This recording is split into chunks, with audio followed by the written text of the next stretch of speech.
मन्नाथ जगन्नाथ मद्गुरु जगद्गुरु मम आत्मा सर्वभूतानि तस्मै श्री गुरवे नमः। तस्मै श्री गुरवे नमः। अमित, प्रथम भाग में मैंने कारण शरीर कैसे शुद्ध होता है, शुद्ध होते ही क्या हमें अनुभूति होती है ये बताया था। अब आपका जो वो दूसरा भाग बताना चाहती थी तो आज मैं बता देती हूँ।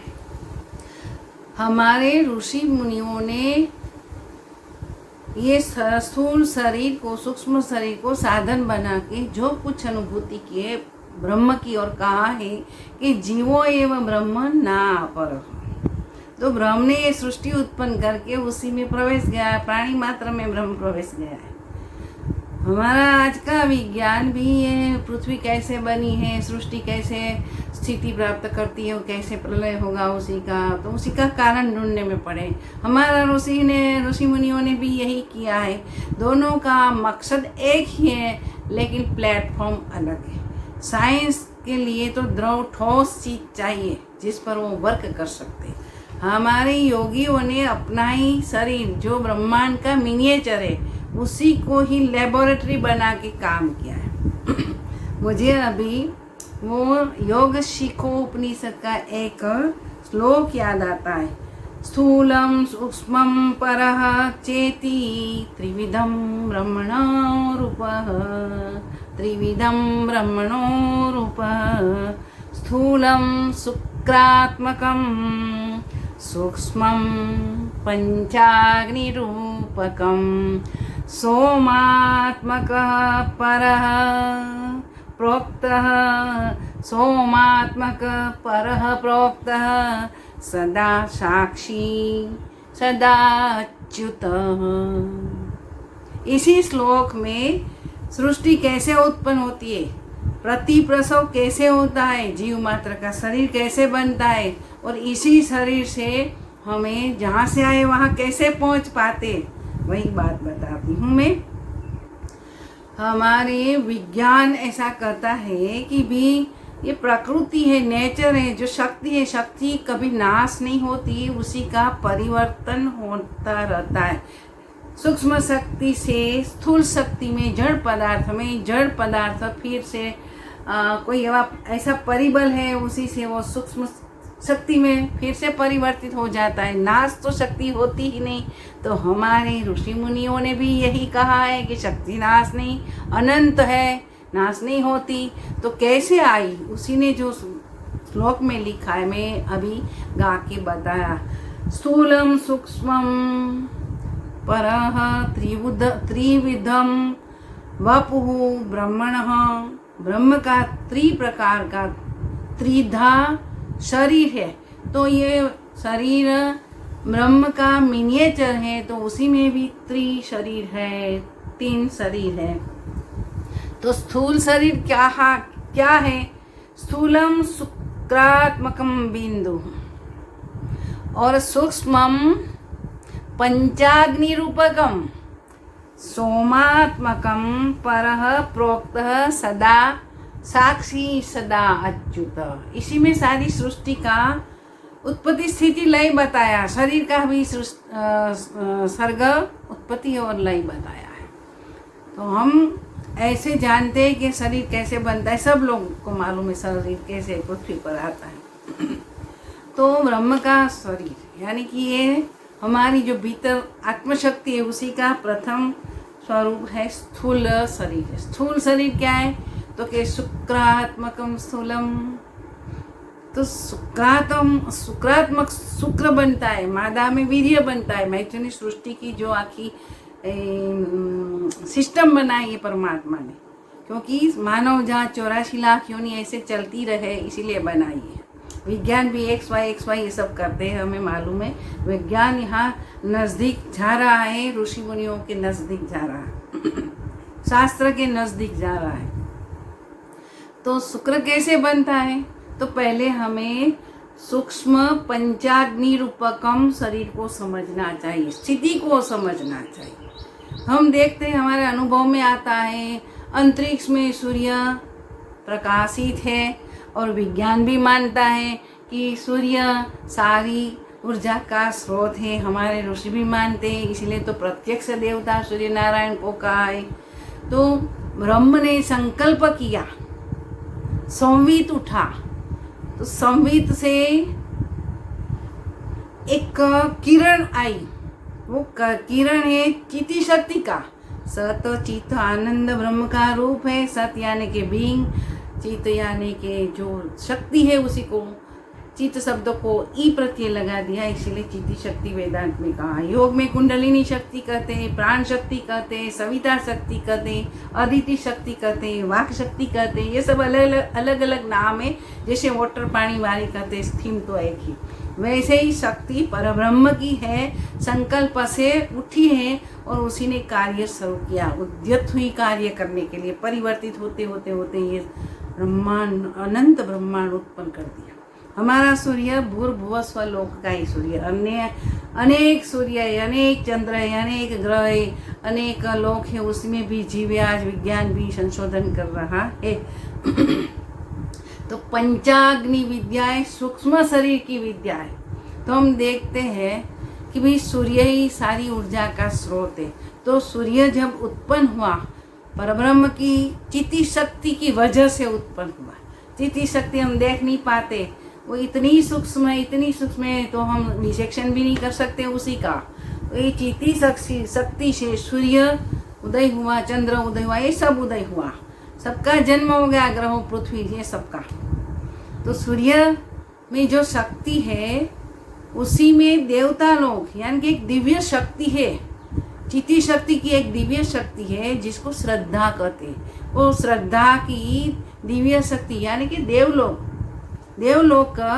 सूर्य में आहुति देते हैं, इसलिए सूर्य की शक्ति दूसरे स्वरूप में कार्य करने के लिए सक्षम हो जाती है। तो सूर्य क्या करता है? सूर्य पर्जन्य में अपनी शक्ति की आहुति देते हैं, यानी पर्जन्य में वो परिवर्तित शक्ति हो जाती है। तो पर्जन्य में क्या होता? पर्जन्य मीन्स बादल, उसी में वर्षा उत्पन्न होती है, शक्ति परिवर्तित होती। वर्षा की आहुति पृथ्वी तीसरी अग्नि है। अग्नि के बिना, गर्मी के बिना कुछ टिकता ही। तो पृथ्वी पर जब वर्षा की आहुति दी जाती है, यानी कि वर्षा गिरती है, तो पृथ्वी पर क्या होता है? वो पृथ्वी गंधवती है, फलवती है।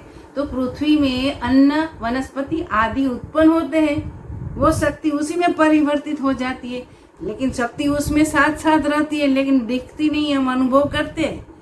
बटाका है, शक्ति है, तब तक अच्छा लगता है, फिर सूख जाएगा। शक्ति स्थूल स्वरूप में अति सूक्ष्म होकर उड़ जाएगी, दूसरा काम में लग जाएगी। तो फिर क्या होता है? जो अन्न, वनस्पति आदि होता है, वो आदमी खाता है। परमात्मा ने 2 मशीन बनाया, नर और मादा, क्योंकि उसी की वजह से सारी सृष्टि अपने जैसे बच्चे पैदा कर सके और सृष्टि का क्रम चलता रहे। तो बात क्या हुई कि अन्न आदि खाने से मनुष्य के शरीर में शुक्र बनता है, वो स्थूल स्वरूप है। स्त्री के शरीर में रज बनता है, तो शुक्र की आहुति स्त्री के रज में दी जाती है, दोनों का मिलन हो जाता है। समझते हैं कि सहसयन करने से ये बीजांड फलित होता है और बच्चा बच्ची पैदा हो जाता है। विज्ञान भी कहता है XY वो भी शक्ति है, XY जो है वो आप जानते हैं। तो शरीर पैदा होगा, तो ये प्रसव क्रम हो गया। ये प्रसव क्रम को हमें प्रति प्रसव में ले जाना है। तो प्रति प्रसव में कैसे लिया जाता है? जब प्रति प्रसव साधक अगर योगी समझ लेता है, अनुभव कर लेता है, वही जन्म मरण का चक्कर काट सकता है। एक दफा शरीर का बंधारण हो गया, फिर वह शक्ति ऐसे ही दूसरा जन्म, तीसरा जन्म, ऐसा चलती ही रहती है। शक्ति स्थूल शरीर प्राप्त कर फिर सूक्ष्म होके निकल जाती है, फिर दूसरा शरीर प्राप्त करती है। ऐसा होता ही रहता है। ये जन्म मरण का चक्र हर जगह चलता है। तो मनुष्य में यह विवेक है, श्रद्धा है, भक्ति है और धर्म है, बुद्धि है, इसलिए वो प्रयोगात्मक रीति से ये जानने की कोशिश करते हैं। तो हमारे ऋषि मुनि ने कहा है कि जो शक्ति ने ये सारा शरीर गठन किया है वो चिति शक्ति है। योग में कुंडलिनी शक्ति कहते हैं, सविता उपासक लोग को सवित्रु शक्ति कहते हैं, सविता शक्ति कहते हैं, अदिति शक्ति कहते हैं, वेदांत में उसको चिति शक्ति के सत चित आनंद ब्रह्म का रूप है, कोई शेप नहीं है। तो सत यानी कि बीइंगनेस ये परब्रह्म है, उसकी शक्ति चित है, उसी में ई प्रत्यय लगा के प्रभुता दर्शक बना दिया। उसी में इतनी क्षमता आ गई प्राण शक्ति में, चिति शक्ति में, धीरे धीरे प्राण शक्ति आदि शक्ति में वो परिवर्तित होते होते सारा जगत का लय करती है, उत्पत्ति करती है, लय करती है, स्थिति करती है, सब ये चिति शक्ति ही करती है। तो हमारे शरीर में किस तरह करती है, पंचाग्नि विद्या मैंने बता दिया। अब प्रति प्रसव में जाना है तो क्या करना चाहिए। तो कहा है कि जो शक्ति शरीर में काम करके चुप होके बैठ गई है उसी को ऊर्ध्वमुख करना है, क्योंकि शरीर का गठन होता है तो यहाँ ब्रह्मरंध्र से होता है करोड़रज्जु से ये सारा शरीर बनता है। 9 मास में गठित हो जाता है, फिर पृथ्वी पर आ जाता है, फिर श्वसन प्रक्रिया, फिर प्राण शक्ति काम करने लगती है, वो सब हम जानते हैं। तो गुरु कृपा से अथवा भक्ति मार्ग के आत्यंतिक आवेगों से शक्ति जाग जाती है, गुरु कृपा से जग जाती है। अगर कर्मयोग करते करते चित्त शुद्ध हो जाता है और जग जाती है तो उसी में क्या प्रक्रिया होती है ये बताती है। जो शक्ति ने स्थूल स्वरूप धारण किया, शुक्रात्मक रूप धारण किया है, वह शक्ति फिर से सूक्ष्म रूप में चली जाएगी, परिवर्तित हो जाएगी। विज्ञान भी कहते हैं भी स्थूल शरीर और सूक्ष्म शरीर। भगवान ने आकर्षण का नियम बनाया, इसीलिए ये क्रम चलेगा। आकर्षण धीरे धीरे शिथिल हो जाएगा, कब? जब शक्ति जागृत होगी तब। तो उसी शक्ति प्राण शक्ति में अगर चिति शक्ति नीचे आता है, प्राण शक्ति कहा जाता है। प्राणात प्राणी न, प्राणात प्राण है इसीलिए सब लोग प्राणी कहा जाता है। तो जब शक्ति यानी कि कुंडलिनी शक्ति, चिति शक्ति ऊर्ध्वमुख होती है गुरु कृपा से, तो क्या होता है, प्राण शक्ति में एक और शक्ति है, उसी को रयी शक्ति बताया है हमारे ऋषि मुनि ने। जब ऊर्ध्वमुख हो जाती है, गुरु कृपा हो जाती है, तो प्राण शक्ति से रयी शक्ति अलग हो जाती है। रयी शक्ति का कार्य ही ये बॉडी बनाने का, बच्चा बनाने का कार्य है रयी शक्ति का। तो रयी और प्राण साथ में आते हैं, स्थूल शरीर धारण करते हैं, फिर प्रति प्रसव में जाके साधक उसी को सूक्ष्म चित्ती शक्ति तक पहुंच जाता है। जब गुरु कृपा से यही उत्थान हो जाता है ऊर्ध्वमुख, तो आदमी ऊर्ध्वरेतस हो जाता है। ऊर्ध्वरेतस होने का मीनिंग यही है कि जो खाते पीते हो गए, ये बनता है शुक्रात्मक स्थूल रूप। वो धीरे धीरे धीरे शनि शनि आकर्षण शक्ति को रही अलग हो जाती है, तो स्त्री पुरुष का आकर्षण धीमे धीमे घट जाता है। विषय वासना से मानव का मन हट जाता है, क्योंकि उसको आनंद आता है, पर ब्रह्म की किरण का, आनंद की किरण का उसको अनुभव होने लगता है। तो धीरे धीरे शक्ति क्या करेगी, जो पंचाग्नि विद्या है वो हमारे मूलाधार से लेके मणिपुर, हृदय चक्र, आज्ञा चक्र और यहाँ तक, तो ये पंचाग्नि वहाँ है। उसी के भी अलग अलग नाम हैं, तो वो मैं बाद में कभी बताऊंगी। तो जब ये शक्ति ऊर्ध्वमुख हो जाती है तो सूक्ष्म होने लगती है, सुषुम्ना खोल देती है। सुषुम्ना को सुषुम्ना मार्ग या देवयान मार्ग कहा गया है। देवयान એટલે देवों का मार्ग नहीं, दिव्यत्व जो है वहाँ तक पहुँचने का मार्ग खुल जाता है, पर ब्रह्म के पास पहुँचने का मार्ग खुल जाता है। इसी दौरान षट चक्रों का वेद हो जाता है, यानी कि षट चक्र एक्टिव हो जाता है और सभी अनुभूति होने लगती है। ये सब प्रकृति की अनुभूतियाँ हैं, अनुभव है। तो धीरे धीरे ये चित्ती शक्ति, प्राण शक्ति सूक्ष्म होकर बिंदु रूप में आज्ञा चक्र पास पहुंचती है। 1 सेकंड में, 5 वर्ष में, 10 वर्ष में नहीं होता, जन्म जन्मांतर के बाद गुरु कृपा से 3 जन्म में तो हो ही जाता है। तो ये सूक्ष्म जो स्थिति बन गई शक्ति की, चिति शक्ति की, प्राण शक्ति की, बिंदु रूप हो जाता है, उसी को सोमात्मक रूप परह बिंदु कहा जाता है। वो इधर से होके यहाँ तक ब्रह्मरंध्र में लीन हो जाती है, तब निर्बीज निर्विकल्प बीज निर्विकल्प अपरोक्षानुभूति साधक अनुभव करता है। तो उसी समय जो अति सूक्ष्म शक्ति बन जाती है, वो अपना जो परम रूप है हिरण्य गर्भ समष्टि प्राण शक्ति, उसी में वो प्रलीन हो जाती है। फिर वो साधक वापस क्यों आता है? तो उसी समय जब उनको निर्बीज समाधि लगती है तो संचित कर्म दग्ध हो जाते, प्रारब्ध कर्म उसी को शरीर में वापस लाते चित्त शक्ति। फिर यहाँ वो शक्ति संकोच और शक्ति विकास का नियम काम करता है। शक्ति संकोच के संकुचित होके बिंदु रूप में आ गई, वो बिंदु रूप का अनुभव हो गया परब्रह्म का, तो वो सदा अच्युत साक्षी भाव में रहेगा। सदा अच्युत मीन्स कभी नाश नहीं होता, परब्रह्म रूप हो गया। कहा है कि जीवो एवं ब्रह्म ना पर, जीव एज ब्रह्म एवं ब्राह्मी स्थिति की अनुभूति। तो कारण शरीर शुद्ध हो गया, चित्त शक्ति सूक्ष्म रूप में आ गई, फिर निर्बीज समाधि की अनुभूति हो गई। फिर वापस अपने कर्म के कारण, गत जन्म के कर्मों के कारण शरीर में शक्ति फिर से फैल जाती है, संकुचित होकर बिंदु स्वरूप हो जाती है, फैल जाती है। फिर सारा शरीर हाथ पांव हिलने लगेगा, सभी इंद्रियां अच्छी तरह से काम करने लगेगी, लेकिन वो सदा साक्षी अच्युत स्वरूप में भीतर शक्ति रहती है। एक आनंद की अनुभूति रहती है, इटर्नल ब्लिस की अनुभूति रहती है, निजानंद की अनुभूति रहती है, परम शांति की अनुभूति रहती है। तो परब्रह्म उसी को कोई शेप नहीं है। आनंद का शेप होता है, निजानंद का, परमानंद का, ब्रह्मानंद का शेप थोड़ा है, उसी की तो मात्र अनुभूति होती है। ये प्रति प्रसव क्रम जो साधक जान लेता है अपने बल के बुत्ते पर, पुरुषार्थ पर, तो उसी के पास ऐसा सामर्थ्य आ जाता है, वो सब कुछ कर सकता है। जैसे ब्रह्म ने संकल्प करके सारी सृष्टि का उत्पन्न किया, स्थिति की और लय भी कर सकता है, वैसे ही वो अपना शरीर फिर से धारण करना या नहीं करना, विलीन कर देना ब्रह्म में, फिर से जन्म नहीं लेना, वो अपनी सामर्थ्य की बात आ जाती है। तो शक्ति ही सर्व जगत में व्याप्त है, विभु है, वही काम करती है। शक्ति को जान लेने से शक्तिमान को जान सकते हैं। वही बात कारण शरीर शुद्ध होने के बाद ही समझ में आता है। तो अमित, सुनीता, मधुबाई, ये सब आपको वंदना समझ में आती है बात। ये तो बौद्धिक समझ है।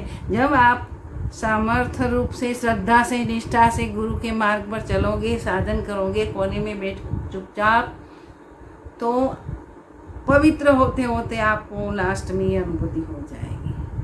तो विज्ञान की दृष्टि से हमने देखा कि शक्ति संचय विकास होता है, शक्ति का नाश नहीं होता, स्थूल में रूपांतर होता है, स्थूल से फिर शक्ति में रूपांतरित होता है, शक्ति नाश होती नहीं, क्योंकि वो परब्रह्म परमात्मा की शक्ति है। परमात्मा नाश नहीं होते हैं तो शक्ति कैसे नाश होती है? शांत हो जाती है। सगड़ी का सब बोलते हैं शांत, शांत नहीं, शक्ति का अंत हो जाता है, वो विलीन हो जाती है परब्रह्म में, महाप्रलय में, तब यही होता है।